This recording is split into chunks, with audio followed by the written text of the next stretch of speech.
તારીખ 2 એપ્રિલ 2026ના રોજ સવારે 9 વાગે પાટણ નગરપાલિકાનો નાગેશ કોર્પોરેશનને ₹6.83 કરોડ જમા કરાવવા આદેશ.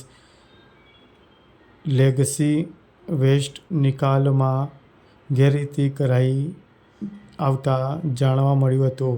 15 દિવસમાં નહીં ભરાય તો ફોજદારી કાર્યવાહી કરવાની.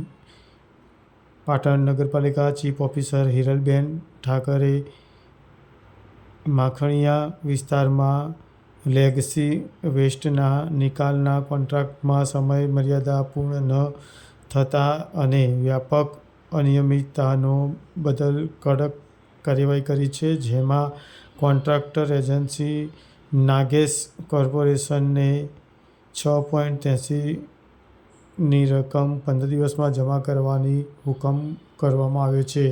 જો જમા નહીં થાય તો ફોજદારી કાર્યવાહી કરવાની પણ કહેવામાં આવ્યું છે.